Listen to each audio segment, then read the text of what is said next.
Bonjour à tous et bienvenue sur le blog scienceenseigne.com. Aujourd'hui, nous nous retrouvons pour une nouvelle vidéo, toujours sur la concentration molaire, mais cette fois-ci, nous allons calculer la concentration d'un mélange de deux solutions. Alors, qu'est-ce qu'on entend par mélange de deux solutions? Eh bien, contrairement à la dilution, qu'on a vu dans une vidéo précédente, et où la quantité de matière reste constante, eh bien ce n'est pas le cas pour le mélange. En effet, dans un mélange, en fait, on va mélanger deux solutions qui contiennent, et chacune d'entre elles va contenir le produit, et donc va contenir une certaine quantité de matière. Alors que dans la dilution, en fait, tu as une solution initiale, et tu dilues généralement avec du solvant ou de l'eau.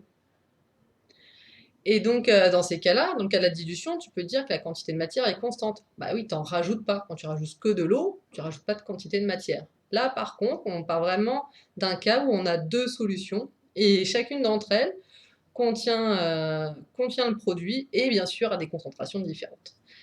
Et donc, dans ces cas-là, on va être obligé de repasser par la quantité de matière pour calculer la concentration molaire de la solution. Mais on va tout de suite voir ça dans un exercice. Alors ici, on a un exercice qui porte sur deux solutions de diode qu'on souhaite mélanger. La première a une concentration molaire C est égale à 0,5 mol par litre et un volume de 100 millilitres. Et la deuxième solution qu'on souhaite mélanger, elle a une concentration C' de 0,1 mol par litre, mais un volume V' de 500 millilitres. Ok, donc voilà. Donc, quand tu as ça, tu dis, mais qu'est-ce que je fais avec toutes ces données? Ça me donne vraiment plein d'informations. Mais tu sais que bah, voilà, tu ne vas pas pouvoir additionner les concentrations ou faire la moyenne. Non, les concentrations, malheureusement, ça ne marche pas comme ça. Tu ne peux pas les ajouter, tu ne peux pas les additionner. C'est vraiment quelque chose qui est intrinsèque à la solution. Et donc, bah, quand on mélange deux, ouais, tu ne peux pas faire une moyenne de concentration. Donc du coup, bah, le plus simple en fait, c'est de repasser par la quantité de matière. Parce que par contre, la quantité de matière, c'est quelque chose qui s'ajoute. Oui, si tu as une telle quantité de produit au début et que tu rajoutes une autre quantité, bah, à la fin, comme quantité de matière, bah, tu as la somme des deux. Donc ça, par contre, tu peux faire une addition avec la quantité de matière.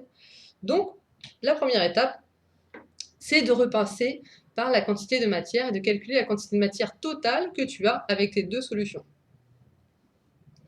Alors la quantité de matière totale, eh bien, qu'on va noter ici petit n total, ça va être égal à la quantité de matière contenue dans la première solution, donc celle de concentration 0,5 et de volume 100 ml, et la quantité de matière contenue dans la deuxième solution, que j'ai notée ici, petit n'. Donc si tu développes en fait l'expression de petit n et petit n', ça te donne la concentration C fois le volume V de la première solution, plus la concentration C' fois le volume V' de la deuxième solution. Bon bah finalement tu as toutes les données dans l'énoncé, donc là il n'y a pas de problème, tu as juste à prendre ta calculette, à bien poser le calcul. Donc ici on a grand C, donc la concentration de la première solution à 0,5 mol par litre, ici on a 0,5, et le volume est de 100 millilitres. Bon, comme on doit repasser le volume en litres pour le calcul, ici on a noté 100 fois 10-3, auquel on ajoute C'V', donc on a C' ici qui vaut 0,1 mol par litre, fois V' qui vaut 500 millilitres, et donc 510-3 litres. Si tu fais le calcul de tout ça, tu trouves que la quantité de matière totale que tu as avec tes deux solutions, c'est 10-1 mol. Bah, donc voilà, on a déjà fait un bon début, et donc bah, maintenant avec ta quantité de matière totale, tu vas pouvoir remonter à la concentration totale. Et oui, parce que donc tu as pu ajouter les quantités de matière, mais tu peux également additionner les volumes. Oui, ton volume total, ça va être V plus V'. Et donc, une fois que tu auras ta quantité de matière totale que tu viens de calculer, et que tu connais le volume total de ta solution finale, eh bien, calculer la concentration, ce sera un jeu d'enfant. Donc la deuxième étape, c'est de calculer la concentration de mélange. Alors pour ça, on note bien que le volume total de la solution, et donc du mélange des deux solutions qu'on a, bah, qui est égal à V tot, V total, qui est égal à grand V plus V', c'est égal à 100 plus 500, et c'est égal à 600 ml. Bah voilà, une fois que j'ai mélangé mes deux solutions, j'ai un volume total de 600 ml, soit 6 fois 10 moins 1 litre. Et donc maintenant, on n'a plus qu'à appliquer la formule N est égal C fois V, où C est égal N sur V. Donc, la concentration totale de notre mélange, c'est égal à la quantité de matière totale divisée par le volume total.